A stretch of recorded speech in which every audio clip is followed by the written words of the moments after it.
sedikit menambahkan yang tadi Prof. Fahmi katakan. Ada tiga kejadian yang harus kita simpulkan memang pimpinan tertinggi waktu itu tidak niat. Tidak niat. Nomor satu, ketika audit hampir selesai, saya dipanggil, di dalam ruangan sudah ada 2 menteri yang lain. Saya diperingati, apakah audit akan diteruskan atau tidak. Saya mengatakan, Pak Presiden, Bapak sudah janji mau menghapus mafia. Jadi 2 menteri yang lain memberi peringatan, jangan terlalu keras sama mafia. Nanti memukul balik. Saya ngotot dengan mengatakan Bapak sudah janji dan audit sudah mau selesai gitu. Itu satu. Yang kedua, kenapa? Seorang menteri bercerita bahwa dipanggil oleh Pak Luhut Panjaitan. Kemudian di sana sudah ada Novanto dan diminta untuk menghentikan audit itu. Itu pasti ada persekongkolan tingkat tinggi gitu. Nah yang ketiga, ketika audit sudah selesai, kan ada peristiwa satunya Papa minta saham, satu lagi mau melaporkan ke KPK kan. Saya ditelepon oleh Presiden supaya menerima utusan dari beliau, namanya Teten Mas Duki. Nah Teten menemui saya jam 9:30 malam, mengatakan yang laporan ke KPK ditunda dulu. Yang diurus sekarang adalah ke MKD. Jadi memang ada tahapan-tahapan yang nyata-nyata menghalangi proses itu. Sekarang adalah menjadi pertaruhan besar bagi pemimpin baru. Kalau betul-betul mau menyelesaikan ini, selesaikan. Dan jalannya banyak, apalagi sudah disiapkan segala macam oleh kejaksaan. Bring me to my knees. Benar-benar ya makin gila kasus TPPU atau pencucian uang dan korupsi, yaitu kemarin ya polisi sudah melakukan penggeledahan, ya ditemukan 3.130.000 dolar Singapura dan juga 889.000 dolar USD dan juga ya uang rupiah sebesar 259.159.000. Jadi diperkirakan uang yang ditemukan di Cafe The Clan ya sekitar 60 miliar lebih. Jadi ditemukan emas 74 kilo, dolar Singapura 14.083.800 dan uang 100 juta rupiah. Jadi kalau dikonversi total ya 541,92 miliar, hampir setengah triliun ya. Ya Pak Jokowi nggak mau tahu, nggak mau dengar saya dan Pak Jonan. Kan Pak Jonan dipecat, saya dipanggil ke istana dan saya sudah jelaskan bahwa ini mahal sekali, tidak bisa dibayar. Tapi Pak Jokowi ngotot bisa, karena saya tanya, ini ide siapa sih Pak? Ide saya. Nah, sudah. Jadi ya apa yang sekarang terjadi sudah saya ingatkan, clear di istana juga Pak Jonan sudah bicara sebelum dipecat. Nah jadi maksud saya ini kan dulunya itu kan Jepang pakai loan ya kan. Bunga 0,01%, ketika dinaikkan 0,5 saja 1,5 sudah teriak semua karena tidak bisa kita bayar waktu itu. Nah itu yang membuat analisnya itu dari UGM sama dari UI. Nah kemudian tiba-tiba diambil Pak Jokowi dikasih ke Cina, yang bantu itu dari ITB. Bunganya langsung berubah, hitung-hitungan keuangannya berubah. Tambah saya sudah bilang ya sudahlah, sudah dibangun, mau dibangun niat presiden begitu ya ditanggung saja. Dan terakhir ketika konsorsium BUMN itu Wika ketuanya, tapi kemudian Wika angkat bendera putih sehingga diserahkan pada kereta api. Waktu itu saya tanyakan lagi kepada beberapa pihak, ini uang dari mana? Kalau uang kereta api tidak akan bisa membayar. Dan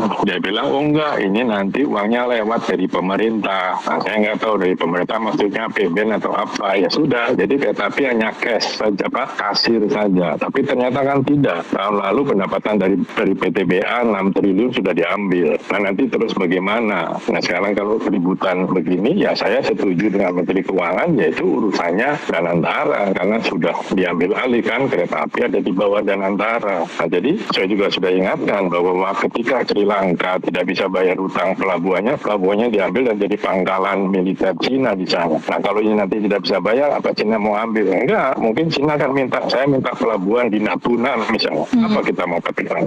Kan ini hal-hal yang sudah saya ingatkan, lalu kejadian. Terus gimana? Hari ini kan banyak pernyataan saya di YouTube, di mana muncul lagi. Itu sudah lama dari 5 tahun yang lalu. Jadi ya enjoy saja, saya bilang. Bertanggung jawab presiden kok. Mungkin masih ada sekarang Pak Luhut, coba tanya aja. Bayangkan, laporan PPATK tahun 2024 itu ada uang korupsi beredar 984 triliun. bukan 900 miliar ya. 1 tahun kekuasaan era Jokowi di periode terakhir, 1 tahun ada 984 triliun uang korupsi beredar. Anda bisa bayangkan betapa rusaknya Republik ini. Artinya hampir 30% dari APBN. Lo tahu siapa yang menggagalkan 3 periode? Namanya Megawati Soekarno Putri. Ketika Pak Jokowi menghadap kepada Bu Mega meminta restu untuk 3 periode, apa yang beliau bilang? Hati-hati Jok, ini melanggar konstitusi. Rakyat akan melawan dengan sendirinya. Saya bukan fansnya Bu Mega. Saya orang yang dari dulu sering mengkritik Bu Mega, Mbak Puan, bahkan PDI Perjuangan. Tetapi pada situasinya saya mengerti bahwa benteng terakhir pada masa itu hanya Ibu Megawati. Kalau nggak ada Bu Megawati lolos itu 3 periode. Disitulah muncul, sebenarnya bukan muncul, mungkin ya nafsu itu sudah ada sejak awal. Ketika orang sudah diberikan kursi yang nikmat ya kan, itu muncullah nafsu-nafsu manusiawi untuk terus menjabat. Ya, kalau Lukman mungkin belum pernah merasakan bagaimana rasanya menjadi seorang presiden ya, atau nggak usahlah presiden lah, lu jadi komisaris di sebuah perusahaan ya. Ya, semua kenikmatan lu dapat, gaji lu dapat, fasilitas lu dapat, segala macam, lu di mana-mana dihormati orang, dipuji-puji orang. Terus kemudian mengerti, paham bahwa tahun depan lu harus mundur dan digantikan oleh orang. Apa yang terjadi? Post power syndrome. Rasa takut untuk kehilangan kekuasaan, rasa takut kehilangan manisnya kekuasaan. Ini sesuatu yang sifatnya manusiawi banget sebenarnya.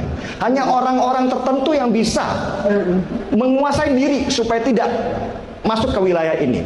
Dan Pak Jokowi yang saya kira pada waktu itu sudah selesai dengan dirinya sendiri, ternyata belum, jauh daripada itu.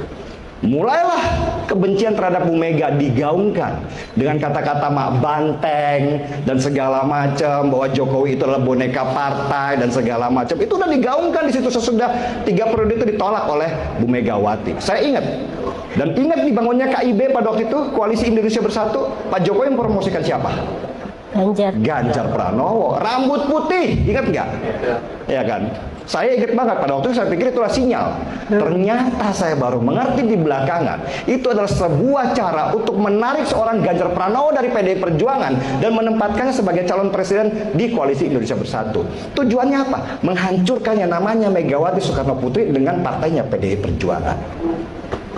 Untungnya Ganjar Pranowo itu seorang yang loyal dan setia, tidak terpengaruh. Dari situ saya mengerti karakternya. Ya kan? Gagal 3 periode, gagal hancur PDI Perjuangan. Ini sebenarnya adalah kepanikan yang dilakukan oleh seorang Pak Jokowi ketika dia tidak berhasil menuju apa yang dia inginkan. Makanya keluar kata-katanya Andi Wijayanto pada waktu itu.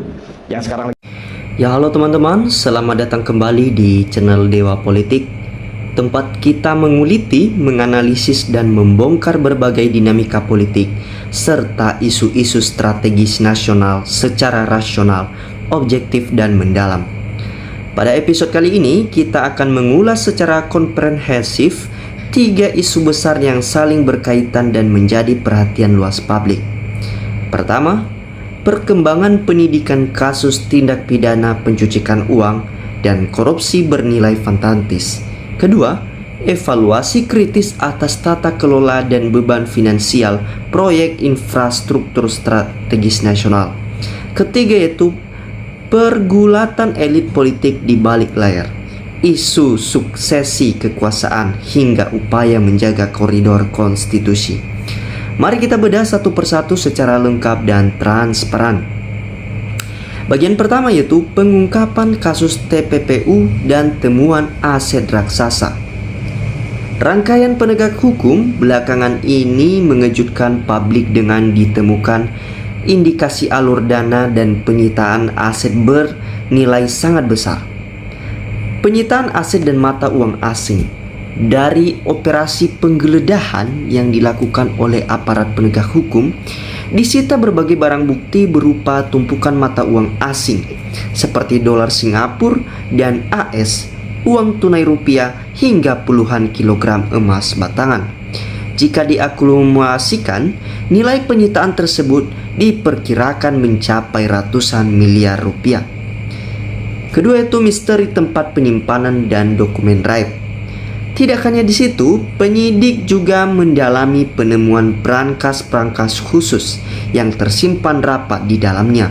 Dilaporkan terdapat dokumen-dokumen penting, catatan aliran dana, serta aset bernilai tinggi yang diduga kuat berasal dari praktik korupsi dan tindak pidana pencucian uang. Ketiga itu prinsip follow the money. Pertanyaan terbesar adalah kemana dan ke siapa sajakah aliran dana raksasa ini bermuara? Aparat penegak hukum dituntut untuk menerapkan prinsip follow the money atau secara independen tanpa tebang pilih dan memeriksa sebuah pihak yang terindikasi terlibat demi mengembalikan kerugian negara. Bagian 3 dari pembahasan kita yaitu evaluasi proyek strategis dan beban keuangan negara. Isu kedua yang tidak kalah krusial adalah efisiensi serta akuntabilitas tata kelola proyek infrastruktur nasional. Pertama, perubahan skema skala besar. Evaluasi kritis menyoroti perubahan skema pendanaan pada sejumlah proyek besar, di mana terjadi pergeseran dari pinjaman berbunga rendah ke opsi pembiayaan lain yang membawa konsekuensi finansial jauh lebih berat. Kedua, dampak pada BUMN dan APBN. Ketika konsorsium BUMN mengalami keterbatasan likuiditas, beban finansial tersebut berpotensi mengganggu stabilitas keuangan korporasi negara. Jika tidak diantisipasi melalui tata kelola corporate governance yang ketat, skenario ini dapat membahayakan postur anggaran pendapatan dan belanja negara di masa depan. Selanjutnya itu tantangan kepemimpinan baru. Ini menjadi pertaruhan sekaligus tantangan besar bagi kepemimpinan nasional yang baru saja untuk membersihkan sisa-sisa persoalan manajemen masa lalu dan memastikan setiap rupiah investasi negara berdampak langsung bagi kesejahteraan rakyat. Poin selanjutnya itu poin ketiga, dinamika elit politik, konstitusi, dan post-power syndrome. Di ranah politik praktis, benturan kepentingan antar elit menjadi narasi yang sangat menarik untuk dicermati. Pertama, pentingnya menjaga koridor konstitusi. Wacana perpanjangan masa jabatan atau periode kepemimpinan yang sempat berhembus di masa lalu memberikan pelajaran berharga bagi demokrasi kita. Penolakan tegas dari para tokoh bangsa dan partai politik terhadap gagasan tersebut terbukti menjadi benteng utama dalam mengawal konstitusi. Kemudian yaitu fenomena post-power syndrome. Dalam teori politik, transisi kekuasaan seringkali memicu kecemasan akan hilangnya pengaruh atau yang biasa dikenal sebagai post-power syndrome. Manuver pembentukan koalisi ini hingga pergeseran dukungan figur calon kepemimpinan menjadi cerminan nyata dari upaya mempertahankan pengalihan pengaruh di panggung politik. Kemudian yaitu kedewasaan berpolitik. Satu hal yang pasti, kedewasaan sistem demokrasi kita diuji dari sejauh mana para pemimpin mampu menyelesaikan masa jabatan dengan husnul khatimah serta menyerahkan tongkat estafet kepemimpinan secara elegan sesuai aturan hukum yang berlaku. Rekan-rekan pemirsa Dewa Politik, rangkaian peristiwa hukum dan politik ini menegaskan satu hal penting, penegakan hukum yang berkeadilan serta penghormatan pada aturan konstitusi adalah kunci utama agar bangsa Indonesia tidak terjebak dalam lingkaran ketidakpastian, transparansi, akuntabilitas, dan kebiasaan kritis masyarakat akan terus menjadi pengawas terbaik bagi berjalannya pemerintahan. Bagaimana menurut pandangan Anda? Apakah penegakan hukum saat ini sudah cukup independen? Dan bagaimana Anda menilai transisi politik yang sedang berlangsung? Tulis analisis dan pandangan kritis Anda di dalam kolom komentar di bawah. Sekarang saya akan membacakan komentar-komentar netizen mengenai video cuplikan tadi. Ya teman-teman, ini dari saudara Lilik Budi, katanya segera diadili supaya rakyat merasa lega. Ya, ini dari saudara Ade Suhara, katanya Jokowi seret ke hukum atau diadili oleh rakyat. Ya sobat, ini saudara Karsim Malvaro, kebanyakan pejabat maling di negara ini. Ya ini dari saudara Mamun, katanya bila Jokowi ditangkap dan dipercarakan, mungkin kebanyakan rakyat akan melakukan sujud syukur. Ya ini dari saudara Supandiadi, katanya ayo dengarkan telinganya termul-termul yang tidak tahu malu. Termul sekarang berubah jadi PKI, ikut Jokowi memaksukan Gibran adili Jokowi. Ya ini dari saudara Supradi, korupsi nggak bakalan hilang kalau pemberantasan tidak dimulai dari atasnya. Ini RT Bandi, semoga semua bisa terbongkar, barang busuk ditutupi seperti apapun akan tercium, amin. Ini Effendi, katanya Jokowi Fodo harus dipenjarakan, tolong KPK harus adil, semua uang harus disita. Ini Yetrizal, ayo bongkar semua kejahatan Jokowi dan kroni-kroninya, terus tangkap dan hukum mati. Ya ini Budi Joko Budi, katanya tentu omongan ini layak dicermati, akankah ada tindak lanjutnya? Ini Sulastri, semoga tidak ada hoaks, kalau benar ayo polisi dan KPK jangan gemoy, harus tegas. Ini Vivis Yes, silakan pejabat bertengkar untuk mencari siapa yang merusak negara. Ya ini Muhammad Dasuki, katanya pejabat banyak yang jadi perampok. Ya ini Syawedi, nunggu rakyat ngamuk baru suaranya didengar. Ini Muhammad Unsut Tuntas. Ini Hasain Nomex, harusnya KPK menindaklanjuti. Ini Gitaroklis, koruptor harus dihukum mati. Ya ini Muhammad Yusuf, katanya jadi kapan nih Jokowi bisa ditangkap? Sudah banyak kasus korupsi yang asalnya dari Jokowi, tapi yang ditangkap orang yang katanya melakukan korupsi, bukan orang yang menyuruhnya korupsi, yaitu Jokowi. Ini Subhan Muhammad, benar-benar rajanya koruptor kali. Ini Nur Hayati, negara harus bertindak tangkap. Ini Ulfan, katanya segera Jokowi ditangkap, diinterogasi dan diadili. Ini Jadnus Country Gedabus. Ini Agus Herdianto, udah pada tahu Jokowi korupsi, kenapa atuh nggak ditangkap kok pada meneng baik. Ini Warung Kangen Rasa, rakyat sudah lelah menunggu Jokowi diadili. Ini Saripin Ipin, apa rakyat yang turun langsung didepalkan kalau para pejabat tidak mau bertobat. Ya ini Hardia Nyoto, aduh lidah memang tak tertulang. Ini 7 Siti Zubaida, negoro dadi mawot rakaruan, rakyat seng nanggung. Ya ini dari Hanadi, itulah cobaan paling berat bagi pejabat. Kalau sudah duduk di lingkaran kekuasaan, cobaan luar biasa. Ada uang banyak, ada wong ayu banyak, ada wong ganteng banyak, terus anak cucu biar tak sengsara. Sengsara jadinya aji mumpung. Ya ini saudara Syafri Razali, katanya sudah kuduga bukan siapa-siapa pelakunya dari hilir hingga hulu.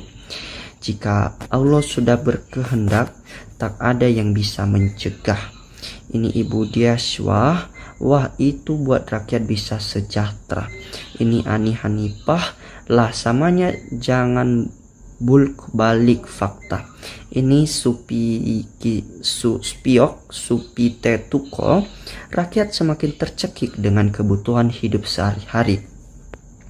Ini Ahmad Yani, korupsi terbesar, banyak masalah, wajar hukuman berat, korupsi negara berjamaah. Ya ini Umaubar, katanya mantap, tegakkan kebenaran demi keadilan. Ini Andi Yusri, Jokowi memang di luar nalar manusia, terlalu dekat. Itulah kata otak manusia kalau di bawah rata-rata. Nggak ada malu, nekat, pembohong, nafsu tanpa ukuran dan serakah. Ini Edi Wiyanta, mudah-mudahan terbukti dan kembali untuk kemakmuran semua. Ini Herman Widakdo, negara ini kenapa dipenuhi para koruptor, preman dan mafia? apapun bentuknya tapi kok bertentangan dengan Pancasila. Ya, ini dari Vina Mula, suarakan terus viralkan. Ini Elis, semoga betul real bukan hanya wacana dan omon-omon. Ini Honorius, proses hukum saja siapapun pelakunya. Ini Iman, jelas semua kernya muaranya ke pribadi. Ini Harun, termul oi dengar ini. Ini Salihin, nah sitaan kejagung dari koruptor dipakai untuk MBG, jangan peras rakyat lagi. Ini Syafarudin, sumber dari segala korupsi. Ini dari Zana Kular, channel para pembenci Pak Jokowi. Ini dari Darsono Patangpulu, ya akhirnya mengakui boroknya, semoga hukum tegas dan berani. Ini Mugiono, semua maling. Ini Fahro, enak jadi penguasa di Indonesia, kalau koruptor susah diproses. Ya, ini dari Ani Hanipa, biar bagaimana periksa sama bentengnya, jangan dengerin yang begini begitu. Ini dari Tri Purwanto, katanya tangkap Mulyono diadili hukum seumur hidup karena banyak korupsi dinilai seluruh dunia no 2 korupsi. Ya, ini dari Suhanir Istamar, katanya kenapa ya di Indonesia negara terkorup no 3 dunia, heran aku padahal besok di akhirat diminta pertanggungjawaban. Ya teman-teman, demikianlah komentar-komentar teman-teman kita mengenai video cuplikan tadi. Jika kalian mempunyai kritik, silakan, kita akan mendiskusikan dengan akal sehat di dalam kolom komentar. Terima kasih sudah menyimak dari awal video hingga akhir. Terima kasih, saya izin pamit. Salam NKRI, harga mati.